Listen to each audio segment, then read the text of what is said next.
ইমান, ইমান তার নাম মুসলমান। কিন্তু বর্তমান মুসলমানেরা এই ইমান আছে বলে বোঝা যায় না, ঠিক কিনা? এই ইমান আছে বলে বোঝা যায় না, বরং এক মুসলমান আরেক মুসলমানের সাথে ঝগড়া করে, ঠিক কিনা? কোন গালি দেয়, বাপকে তুলে গালি দেয়, মাকে তুলে গালি দেয়, দেয় কিনা? একটু সামান্য স্বার্থের জন্য মুসলমান মুসলমানের টুপি খুলে মাথাটা ফাটাইয়া দেয়। সত্য না মিথ্যা বলছি? এই যে নিয়ম, বলেন তো কি রাসূলুল্লাহর সাহাবী যতজন ছিল একজন আরেকজনের প্রতি এইরকম করছেন নাকি? এইরকম করেন নাই। এক সাহাবী আরেক সাহাবী দলাদলি করে নাই, এক সাহাবী আরেক সাহাবীর মাকে গালি দেয় নাই, বাপকে গালি দেয় নাই।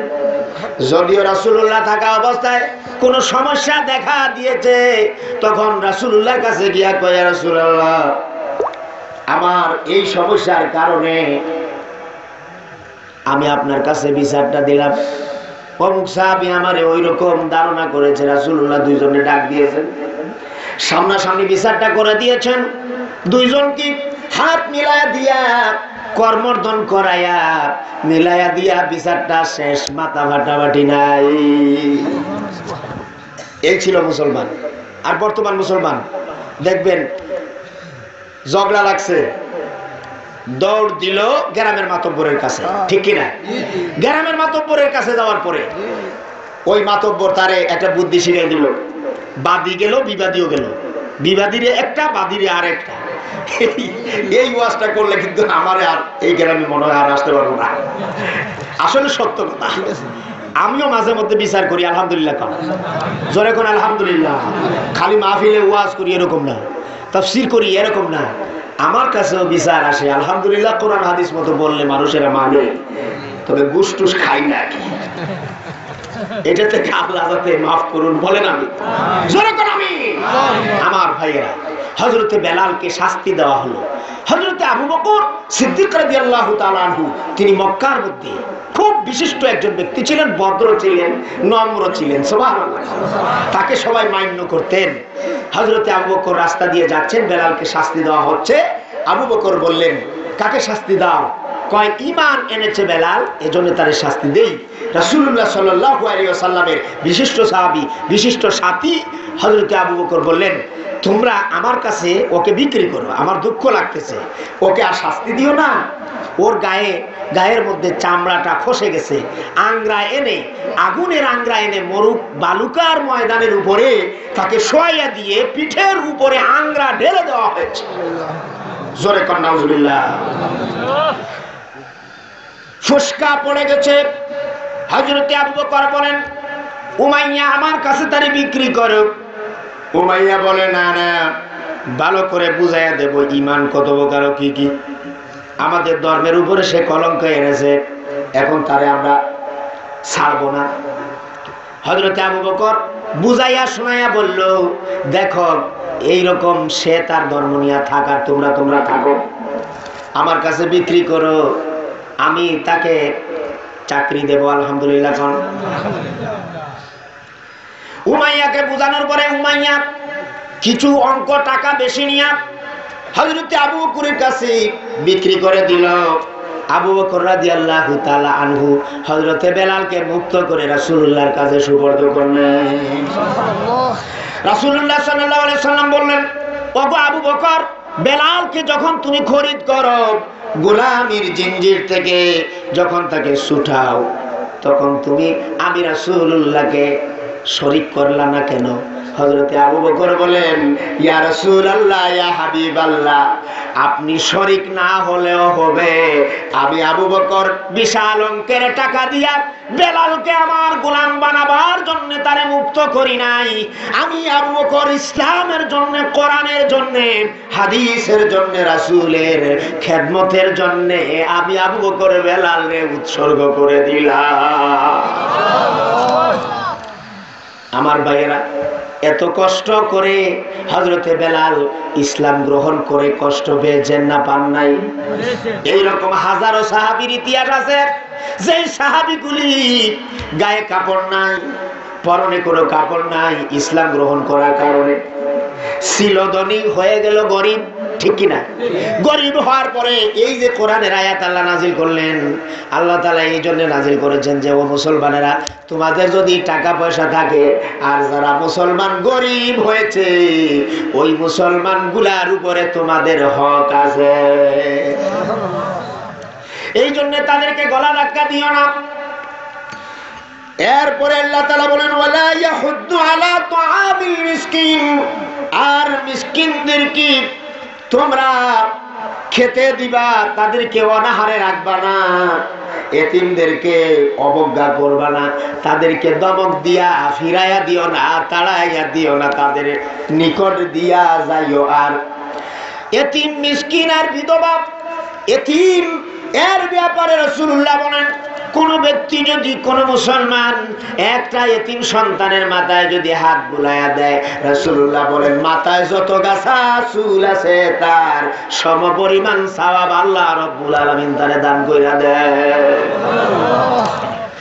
এতিমকে যদি চুমা দেয়, রাসূলুল্লাহ নিয়ম ছিল এতিমদেরকে রাসূলুল্লাহ চুমা দিতেন, মাথায় হাত বুলাইয়া দিতেন, বুকের মধ্যে টেনে এনে তাকে সাথী বানাইয়া দিতেন। সুবহানাল্লাহ। তার কৌশল জিজ্ঞাসা করতেন তোমার অবস্থা কি, তুমি কি করো, কেন করো, কিভাবে করো, এখন কিভাবে চলতেছো, এটা জিজ্ঞাসা করা হতো। কিন্তু আজকের সমাজে পাশের বাড়ি 10 তলা বিল্ডিং এর মালিক আর এর পাশের বাড়ি গরিব, ঠিক কিনা? এই কথাগুলা বললে অনেক তো আমাকে এক জায়গায় এক ব্যক্তি তো বলেই ফেললো, হুজুর আমি সম্পদ অর্জন করছি, এখন আপনি ওয়াজ করলেন আমার সম্পদ কি তারে দিলেই মনে কি? নাউজুবিল্লাহ। আমার ভাইয়েরা এইগুলি করলে হবে না। আল্লাহ রাব্বুল আলামিন বলেন এখানে নামাজের ওয়ার্ডারের আগে মুসলমানরা প্রথমে দিলওয়ালা বানাবার জন্য, মুসলমানদের দিলকে পরিষ্কার করার জন্য আল্লাহ 3টা কথা বলেছেন। কতটা? জোরে কোন কতটা? 3টা কথা বলেছেন এই সূরার ভিতরে। ওই কাফেরেরা যেভাবে কিয়ামতকে অস্বীকার করে, ও মুসলমানেরা এই কোরআন তোমাদের জন্য নাজিল করেছি। কারণ হলো যারা মুহসিনিন হতে চায়, যারা মুত্তাকি হতে চায়, ফরেজগার হতে চায়, এই কিতাব থেকে ফায়দা হাসিল করা যাবে। যারা মুত্তাকি হতে চায় না, ফরেজগার হতে চায় না, নামাজি হতে চায় না, রোজাদার হতে চায় না, হজ কর্নেওয়ালা হতে চায় না, এদের জন্য কোরআনই থাকবে। এই কোরআন কখনো তারে ফায়দা দিতে পারবে না, কোরআন মাসাঙ্গের উপরে থাকবে, কোরআন কখনো তারে শাফাত করতে পারবে না, ঠিক কিনা? এরপরে আল্লাহ বললেন এতিমের কথা, এরপরে আল্লাহ বললেন মিসকিনের কথা। এতিম আর মিসকিনদেরকে, মিসকিনের প্রতি যদি তুমি তোমার অন্তরকে নরম করে দাও, তখন নামাজে দাঁড়ালে তোমার অন্তর নরম হয়ে যাবে, আল্লাহকে সেজদা দিলে তোমার অন্তর নরম হয়ে যাবে। সুবহানাল্লাহ। আজকের সমাজে যত নামাজি আছে তারা এতিমদেরকে সাহায্য করে না, নামাজে গেলেও অন্তরটা কি হয় না, নরম হয় না। যাও নামাজে দাঁড়ালো, ইমাম একটু লম্বা কেরাতটা পড়লো, কেরাত দিয়া নামাজ আদায় করার আগে বসে গেল সালাম ফিরাবে, একটু আস্তে আস্তে পড়লো। ইমাম সাহেব মনে করলো যে আস্তে আস্তে পড়লে সওয়াব বেশি হবে, এই জন্য আস্তে আস্তে তিনি সালাম ফিরাবার জন্য প্রস্তুতি নিচ্ছেন। পিছের কাতারে ওই ব্যক্তিগুলা নামাজ পড়ে শেষে বসে গেছে, ইমাম সাহেব আত্তাহিয়াতু করতে লেট হয়েছে, পিছন থেকে বলে ঠিক কিনা? আচ্ছা কথাটা সত্য না মিথ্যা? আমি বর্তমানে যতটা মসজিদে যাই দেখলাম ওই ধরনের কিছু ঘটনা ঘটে, ঠিক কিনা? এইরকম একজন লোক কোথা থেকে যে বেরিয়ে যায়, গলার মধ্যে কাশ আসছে, শয়তান করবে না, লেট করতেছে, ধমক দেয়। শরীয়তের ভিতরে দেখেন, শরীয়তের ভিতরে বোঝা যায় ইমাম থেকে ওই ব্যক্তি আরো বেশি জানে। আসলে তো ওই রকমই সমাজের মধ্যে কিছু মানুষ পাওয়া যায় ওই রকম, যে হুজুর একটা ফতুয়া দিল, কয় হুজুর আপনার বাপের আগে আমি ফতুয়া দিই, আপনি কি দিবেন? নাউজুবিল্লাহ। এই ধরনের বলে না বলে। এই কাজগুলি আমরা ছাড়তে হবে। আমার ভাইয়েরা আপনারা যদি বলেন যে হুজুর এই কথাগুলি বলেন কেন, আসলে এই কথাগুলি তো রাসূলুল্লাহ সমাজ থেকে উৎখাত করার জন্যই তো রাসূলুল্লাহর দাওয়াত, ঠিক কি না? রাসূলুল্লাহর দাওয়াত হলো প্রত্যেকটা মুসলমান ফেরেশতার মতো হয়ে যাবে। তাকে কেউ মারতে আসলে যদি সে পারে তাহলে বাধা দেবে, না হলে অন্যায়ভাবে তার প্রতি জুলুম করবে না, ঠিক কি না? রাসূলুল্লাহর নিয়ম ছিল ইসলামী দাওয়াত দিতে গিয়ে যখন তিনি বাধার সম্মুখীন হয়েছেন তখন তিনি যুদ্ধের ঘোষণা দিয়েছেন। সুবহানাল্লাহ। এর আগে রাসূলুল্লাহ কি বলেছেন, এই কাফেরেরা ঈমান না আনলে ডান্ডা দিয়া সব কাফের মুসলমান বানাই দিবে, বলেছেন নি রাসূলুল্লাহ? এরকম বলেছেন। আরেকটা উদাহরণ শুনেন। আপনি আপনার দিল নরম হতে হবে, নরম না হলে নামাজের মধ্যে দিল নরম হবে না। এই জন্য আমরা একবার পড়ি লা হাওলা ওয়ালা কুওয়াতা ইল্লা বিল্লাহিল আলিয়্যিল আযীম। আল্লাহ ছাড়া কোনো ইলাহ নাই, আল্লাহর হুকুম ছাড়া কোনো হুকুম নাই, ওয়ালা কুওয়াতা কোনো শক্তি নাই। আল্লাহর শক্তির উপরে কারো শক্তি আছে? নাই। আল্লাহ আমাদের অন্তরকে নরম করে দিন, বলেন আমিন। সবাই বলেন আমিন। আল্লাহ আমাদের অন্তরকে নরম করুন। এতিম মিসকিন বিধবা তাদের প্রতি আমাদের অন্তরকে সহানুভূতিশীল করে ফেলবো। আল্লাহ যাতে আমাদেরকে তৌফিক দিন, বলেন আমিন।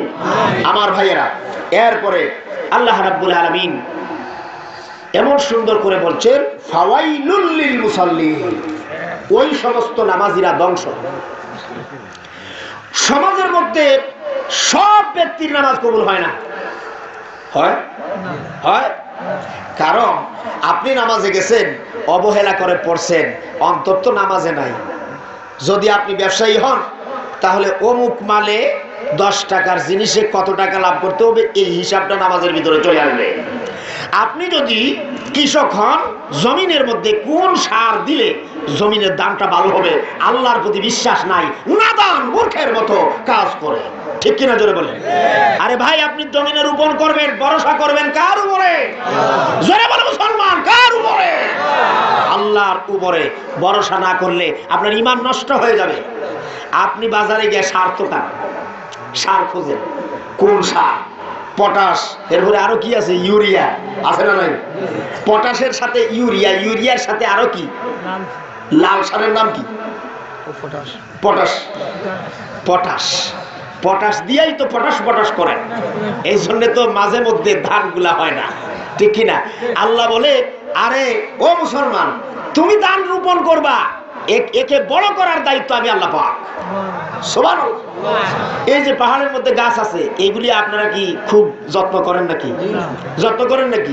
এত বড় বড় বিশাল গাছ, এগুলি কে বানায় দিল? জোরে কোন কে বানাইলো? আল্লাহ বানাইলো। আল্লাহ তাআলা কি করেন? এগুলি হইল কেমনে? আপনি যখন ফজরের সময় ঘুমাইয়া যান, আমাদের বিষয়টা তো নামাজ সম্বন্ধে, আমরা বিষয়ের উপরে আসি আলহামদুলিল্লাহ। বিষয় ছাড়া একটা কথা বলবো না ইনশাআল্লাহ। এখন আপনি ফজরের সময় ঘুমাইয়া থাকলেন, শয়তান যদি নরম বিছানা হয় আইসা কয় ঠ্যাংটা একটু লম্বা আছে, একটু গোল করবে না, দেখবেন ফজরের সময়, সত্য কথা বলছি, গোল হবে। ওই সময় একবারে দেখবেন একটু ঠান্ডা লাগে। আসলে হাদিসে আছে শয়তান ওই সময় কিছু ঠান্ডা দেয়, শয়তান ওই সময় ওই রকম বাতাস দেয়, বুঝছেন? আপনারা খালি ফাঁকা বানাইতে পারেন না, শয়তানও ফাঁকা বানাইতে পারেন না। শয়তান আপনাদের সাইডে আরো বেশি জ্ঞান আছে। সবচেয়ে বড় আলিম হইল শয়তান, কারণ শয়তান দুনিয়ার মধ্যে এমন কোন জায়গা নেই সে সেজদা দেয় নাই। আরো সে চতুর্দিকে 6 লক্ষ বছর ইবাদত করেছে। আপনার হায়াত কি 6 লক্ষ বছর? শয়তান এত জ্ঞানী ছিল, এই জন্যে জ্ঞান জানে বিদায় বলেছিল যে আতাজালু ফিহা, আপনি কি প্রেরণ করবেন? মাইয়ুফসিদু ফিহা, এরা মারামারি করবে, ওয়ায়াসফিকুদ দিমা, সমাজের মধ্যে ফাসাদ লাগাইয়া দেবে। এখন শয়তানের কথাই তো সত্যতা প্রমাণিত হলো, ঠিক কি না? যেই গ্রামে যাবেন দেখবেন মুসলমানে মাইর আছে, তাইলে ফেরেশতার কথা সত্য হলো না? আমি আল্লাহর উপরে ভরসা করে বলি, মুসলমান এগুলি ছেড়ে দেন, শয়তানের কথা মিথ্যা, আল্লাহর কথা সত্য। আল্লাহ বলেন ইন্নী আলামু মা লা তা'লামুন, আমি যা জানি তোমরা তা জানো না। আজ কোরআনের দায়রা আছে, আজও পাক্কা নামাজি আছে, আছে না না আছে। আল্লাহ এদের হায়াত বাড়িয়ে দিন, বলেন আমিন। প্রত্যেক ইমামকে আল্লাহ তাআলা যোগ্যতা দান করুন, বলেন আমিন। ফজরের সময় শয়তান আপনাকে বাঁকা বানাই দিল, ফুটবল হয়ে গেল। শয়তান কয় এইবার ফুটবল খেলাইতে সুবিধা হয়েছে, ঘুম লেগে গেছে। আল্লাহ তাআলা ফজরের আগে রহমতের ফেরেশতা আপনার রিজিক নিয়ে জমিনের মধ্যে চলে আসে। কে কি খাবে মানুষের জন্মের আগে আল্লাহ তাআলা তৈরি করে রেখেছেন, না রাখেন নাই? ওয়ামা মিন দাব্বাতিন ফিল আরদি ইল্লা আলাল্লাহি রিজকুহা। আল্লাহ তাআলা বলেন পৃথিবীর ভিতরে এমন কোন জায়গা নাই যেই জায়গার মধ্যে আমি আল্লাহ পাক পশু পাখির রিজিকের ব্যবস্থা করি নাই। রিজিকের মালিক কে? আল্লাহ। এই জন্য আমরা এর উপরে আমরা আনুগত্যশীল হতে হবে। আল্লাযীনা হুম আন সালাতিহিম সাহুন। এই সমস্ত নামাজিরা ধ্বংস, যারা নাকি তাদের নামাজের ব্যাপারে যত্নবান নয়, অবহেলাকারী, হই হট্টগোল করে, নামাজে শৈথিল্যতা আনে, নামাজের মধ্যে তারা এরকম করে নামাজ আদায় করে। এরপরে আল্লাহ বলেন আল্লাযীনা হুম ইউরাউন। এই সমস্ত নামাজিরা মানুষদেরকে দেখাবার জন্য নামাজ পড়ে।